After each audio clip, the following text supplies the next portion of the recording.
सभी भक्तजनों को जय श्री कृष्ण। ज्येष्ठ शुक्ल पक्ष निर्जला एकादशी। श्री कृष्ण गोविंद हरे मुरारी, हे नाथ नारायण वासुदेव। श्री कृष्ण गोविंद हरे मुरारी, हे नाथ नारायण वासुदेव। श्री भीमसेन भीम बोले, हे पितामह, भ्राता युधिष्ठिर, माता कुंती, द्रौपदी, अर्जुन, नकुल और सहदेव आदि एकादशी को दान व व्रत करते हैं और मुझसे एकादशी के दिन अन्न खाने को मना करते हैं। मैं उनसे कहता हूँ कि हे भाई, मैं भक्ति पूर्वक भगवान की पूजा कर सकता हूँ, परंतु मैं एकादशी के दिन भूखा नहीं रह सकता। इस पर व्यास जी बोले, हे भीमसेन, यदि तुम नरक को बुरा और स्वर्ग को अच्छा समझते हो तो प्रत्येक माह की दोनों एकादशियों को अन्न ना खाया करो। इस पर भीमसेन बोला, हे पितामह, मैं आपसे पहले भी कह चुका हूँ कि मैं एक दिन एक समय भी भोजन किए बिना नहीं रह सकता। फिर मेरे लिए पूरे दिन का उपवास करना कठिन है। यदि मैं प्रयत्न करूं तो एक व्रत अवश्य कर सकता हूं। अतः आप मुझे कोई एक व्रत बतलाइए जिससे मुझे स्वर्ग की प्राप्ति हो। श्री व्यास जी बोले, हे वायुपुत्र, बड़े बड़े ऋषि और महर्षियों ने बहुत से शास्त्र आदि बनाए हैं कि मनुष्य को दोनों पक्षों की एकादशी का व्रत करना चाहिए, इससे उन्हें स्वर्ग की प्राप्ति होती है। श्री व्यास जी के वचनों को सुनकर भीमसेन नरक में जाने के कारण अत्यंत भयभीत हुए और लता के समान कांपने लगे। वह बोले, हे पितामह, अब मैं क्या करूं, क्योंकि मुझसे व्रत नहीं हो सकता। अतः आप मुझे कोई एक ही व्रत बतलाइए जिससे मेरी मुक्ति हो जाए।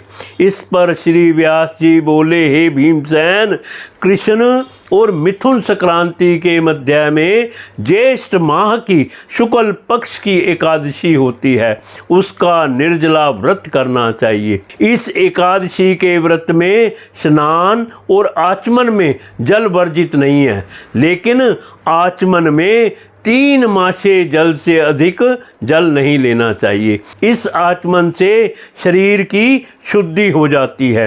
आचमन में 7 मासे से अधिक जल मद्यपान के समान है। इस दिन भोजन करने से व्रत नष्ट हो जाता है।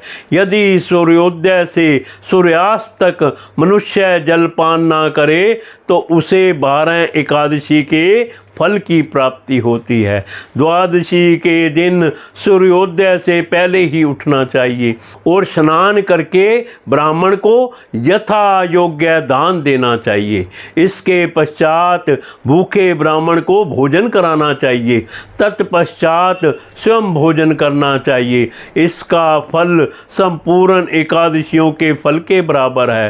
हे भीमसेन, स्वयं भगवान ने मुझसे कहा था कि इस एकादशी का पुण्य समस्त तीर्थों और दोनों के पुण्य के बराबर है। एक दिन निर्जल रहने से मनुष्य सब पापों से मुक्त हो जाता है।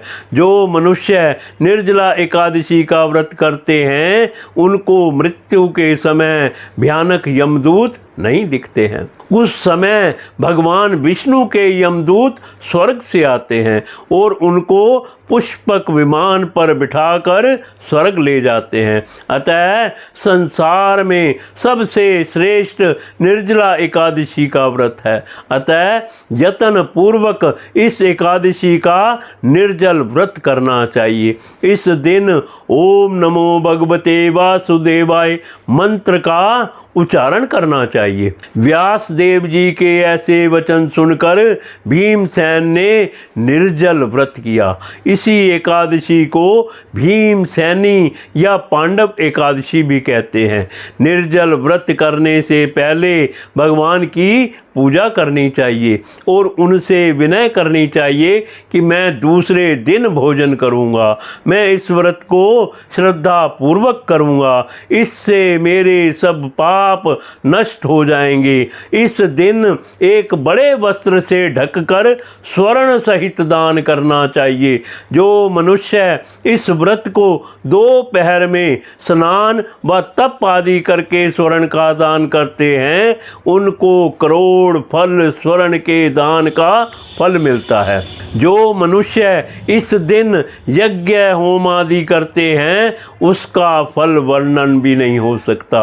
इस निर्जला एकादशी के व्रत से मनुष्य विष्णु लोक को जाता है।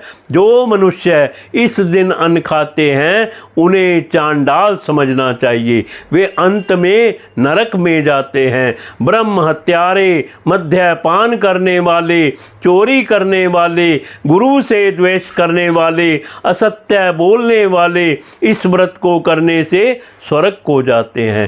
हे कुंती पुत्र, जो पुरुष या स्त्री इस व्रत को श्रद्धा पूर्वक करते हैं, उनका निमित्त लिखित कर्तव्य है उन्हें सर्वप्रथम विष्णु भगवान की पूजा करनी चाहिए।